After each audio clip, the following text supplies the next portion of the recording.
In a town where there lived so many people that the houses were huddled close together, there once lived a boy and a girl. The boy's name was Kai, and the girl's name was Gerda. They were good friends and loved nothing better than to play in the window gardens that leaned from the gables of their houses. No matter what the season, you'd always see those two together, or else you'd hear their laughter.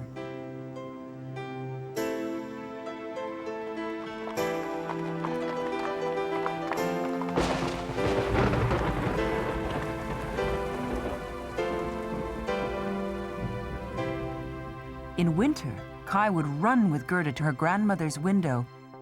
"The snowflakes are swarming like white bees," the grandmother would say. "Do the snowflakes have a queen too, like the bees?" Well, no one has ever seen her, but they say that once, long ago, the Snow Queen looked up at her icy palace and felt sad because she was all alone. She had a mirror, which she used to look at the icy things she would make. The mirror was the Queen's only companion. She loved it more than anything else. "I love you," it seemed to whisper to her. But one day, she stared into her mirror and grew angry because she led such a lonely life, and because there was no one there to love her. "You don't love me," she cried in rage. And then down, down it fell, shattering into a million pieces.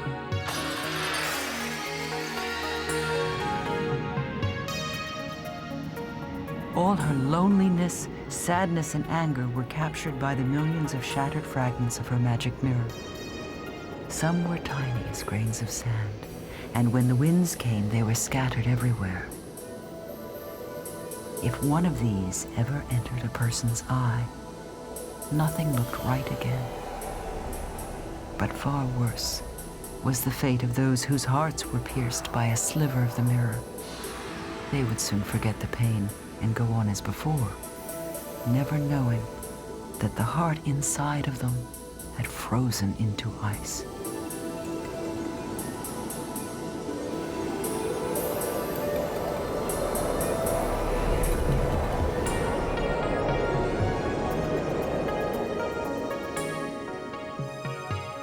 Ever since then, on snowy nights, the lonely Snow Queen flies through the streets of the town and looks in at the windows. And then they become covered with ice flowers. But why does she do that? Because she is always looking for someone to take back with her, to the land where she rules with magical powers, a lonely land of ice and snow and forgetfulness. "Don't worry, Gerda," said Kai. "If she comes for you, I'll chase her inside and corner her near the stove and until she melts." Late that night, Kai went to the window and looked out. It was snowing softly.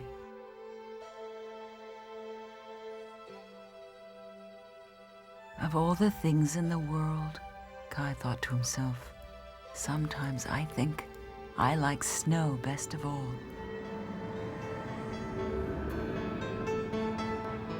And as he watched, the snowflakes falling on the window box gradually took the shape of a woman. She was made of glittering ice. Her eyes shone like two stars, yet neither rest nor peace was in them. Kai's eyes grew wide with fear and recognition. It was the Snow Queen. And then suddenly, ice flowers covered the window and she was gone.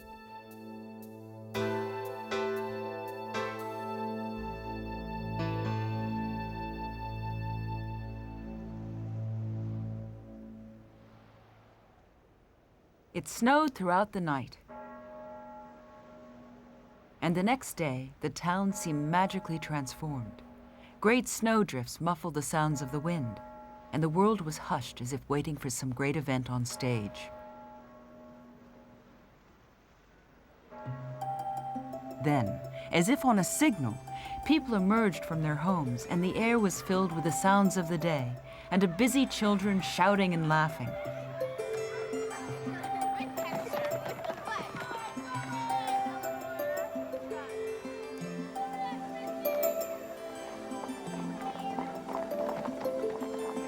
Just as the town clock struck the hour, a big white sled raced by, blowing snow up into the air.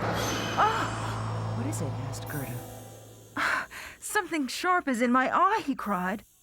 Oh, something has pricked my heart." "I think it's gone now," said Kai. But he was wrong, for one splinter of the Snow Queen's mirror had entered his eye, and another had pierced his heart. "Why are you crying? There's nothing the matter with me. Leave me alone," he shouted, and away he went. Now it was the custom in that town for the bigger boys to tie their sleds onto the farmers' carts to travel faster over the hard, packed snow. Kai saw the big white sled circling the square. He wanted to show the older boys how daring he was. Quickly, he tied his little sled onto the big one.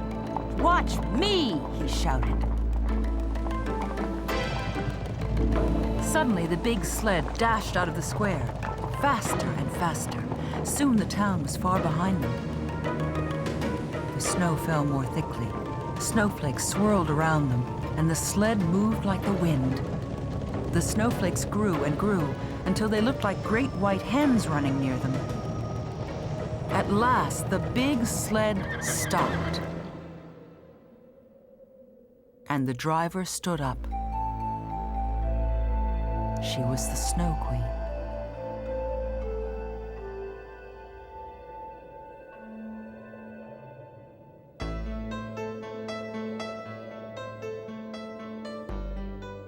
How cold you look. Come closer. Let me warm you. Her kiss was like an icy wound. As he stared into the Snow Queen's face, the longer he looked, the less he knew, and soon all memory of Gerda and her grandmother vanished. They set out again, and now they left the earth and were flying in the air. Above oceans, lakes, and mountains they flew, spurred by the wind. Kai could hear far below the cry of wolves and the cawing of crows. The white moon came out and traveled with them across the sky. Finally, Kai fell asleep at the feet of the Snow Queen.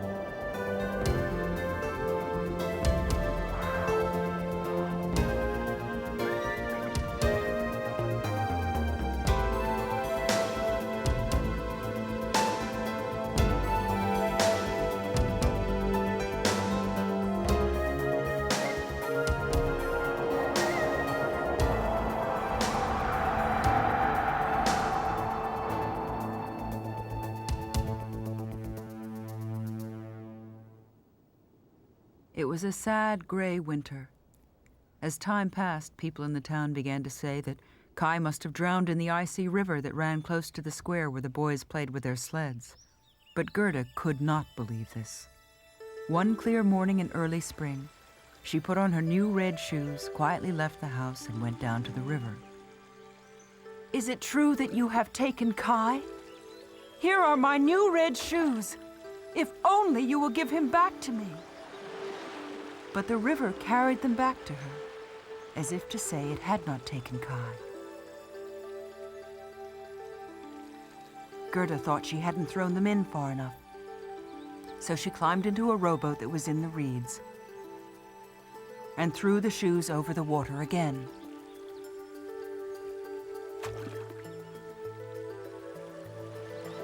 Just then, the current caught the boat, and Gerda found herself floating faster and faster down the river.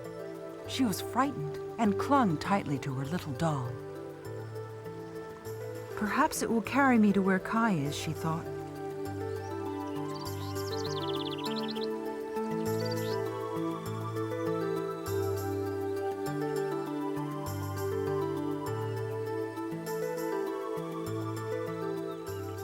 At last the boat drifted near a cherry orchard.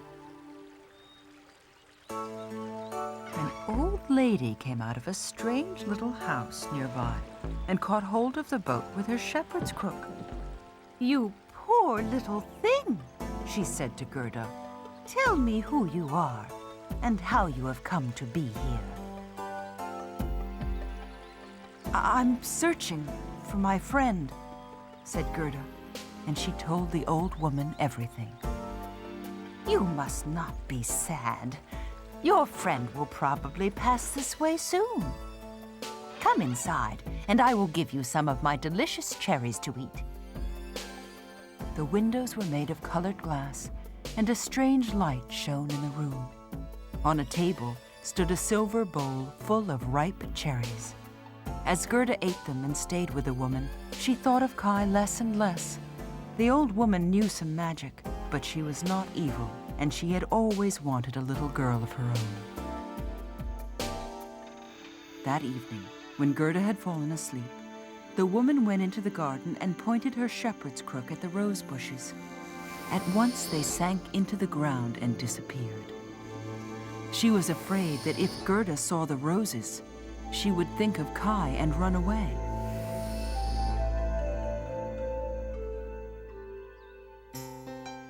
In the morning, the old woman dressed Gerda up just like a little princess in a fine dress and jewelry.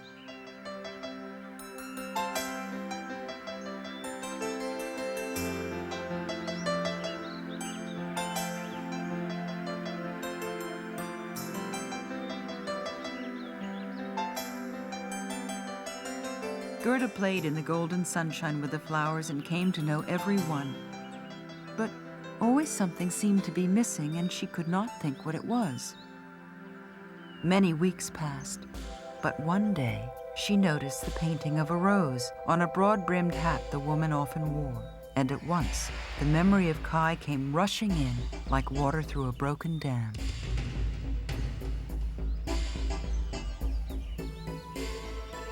"Oh, I've stayed here much too long," she cried. "I must find Kai." She ran to the end of the garden. Outside, the earth was cold and gray. Gerda held tightly to her doll.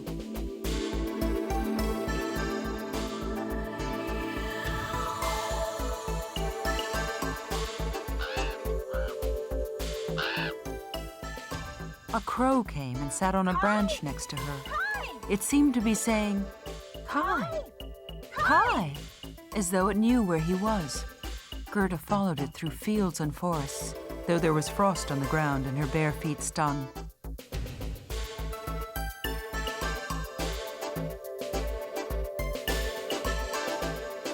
Suddenly, a pair of strong hands grabbed Gerda. Well, what have we here?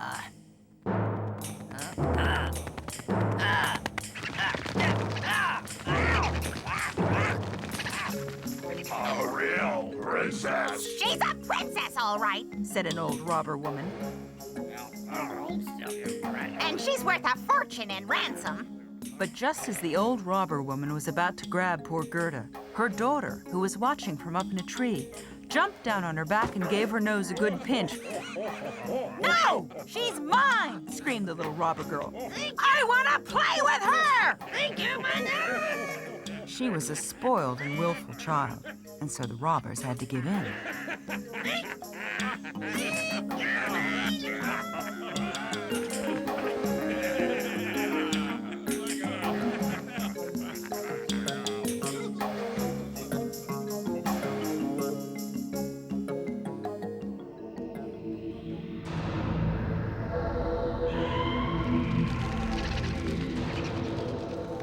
That night, the robber girl took Gerda inside the ruins of an old castle.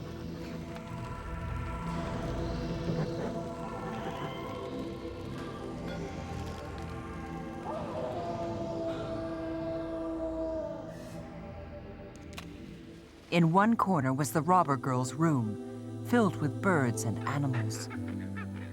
Gerda looked at the poor creatures around her. She was frightened, but tried to sound cheerful. "Are all these animals your friends?" she asked. Yes, they're all mine. In a corner of the room, she kept wood pigeons in a cage high up in the rafters. She took one of the pigeons and held the frightened bird up to Gerda's face. kiss it, she demanded. Gerda kissed the bird lightly on the head, and the pigeon grew calm and cooed softly. Are you really a princess? Asked the robber girl.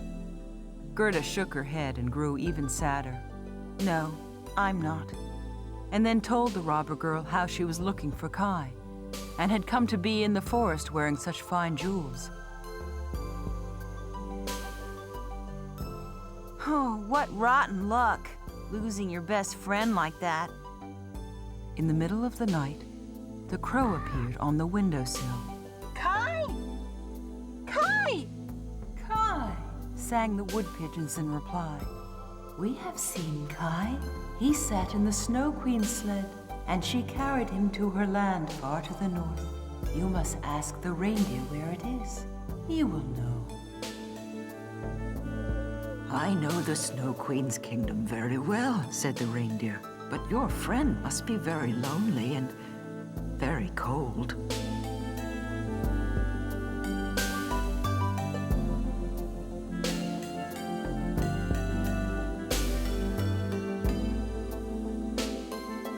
The robber girl was not sleeping and was struck with wonder at what she heard. She listened quite solemnly, but then jumped out of bed and hugged Gerda. Listen, she whispered, afraid of rousing the other robbers. I will help you. You shall take the reindeer. He will carry you to your friend.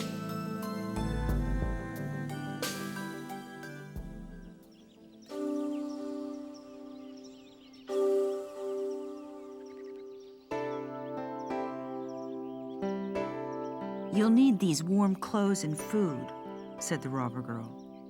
In return, Gerda gave her the doll that had been her companion for so long. No one's ever given me anything, she said.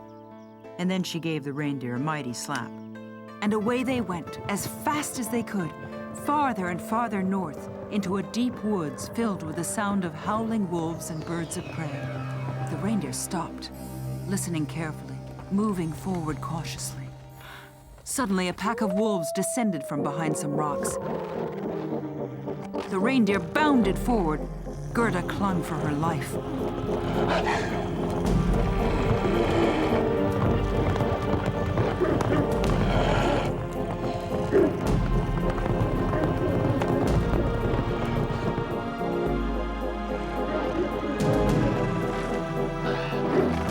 Overhead flew the crow, cawing wildly.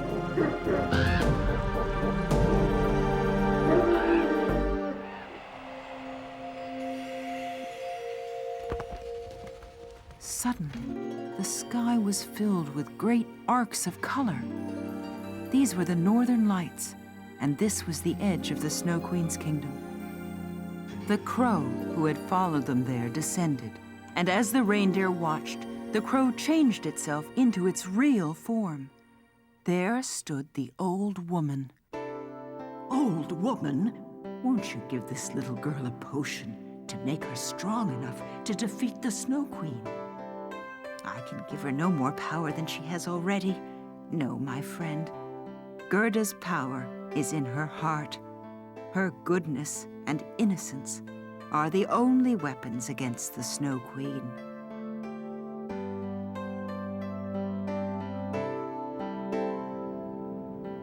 The old woman again changed into a crow and flew off.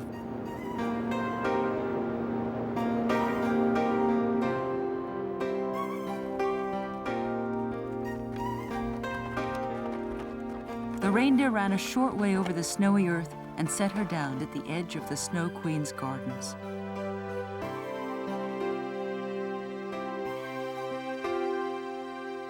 You must go on alone. Suddenly, she saw hundreds of snowflakes, growing larger as they came near. They were the Snow Queen's army on the march.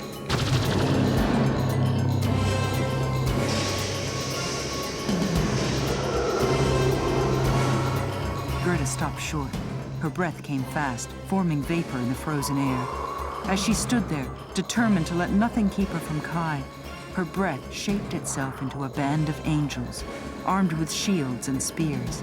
They threw their spears at the snow creatures, shattering them into thousands of pieces.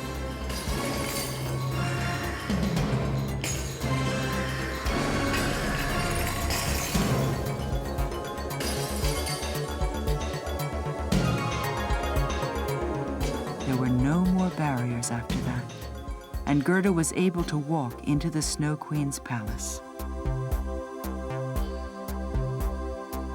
The palace walls were glittering ice, and the windows and doors were made of wind. Echoing, vast, and cold was the Snow Queen's palace. Yet Gerda had come so far already that she was not afraid.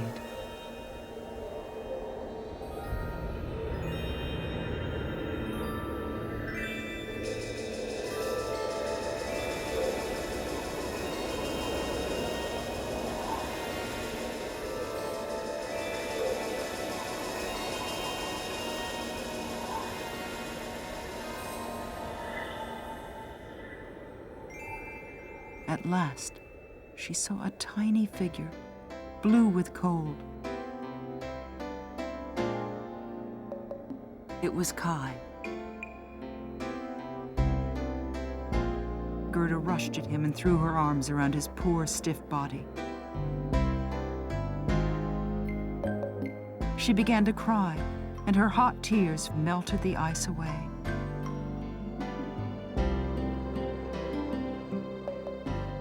Oh, Gerda, is it really you?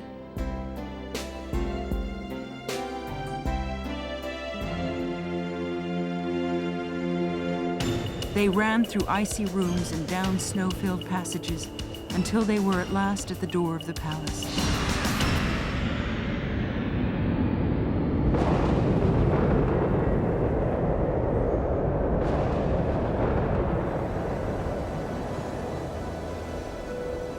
The Snow Queen looked at them, looked at their love for each other, and her own heart melted just a bit.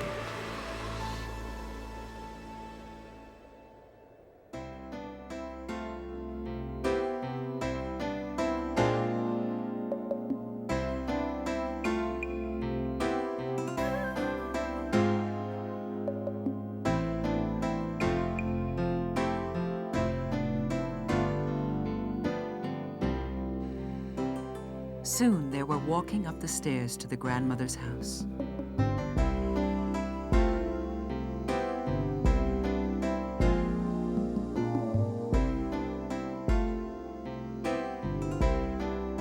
Nothing had changed, but when Kai and Gerda stepped through the doorway, they knew they had grown up. So they sat, grown up, yet in their hearts, children.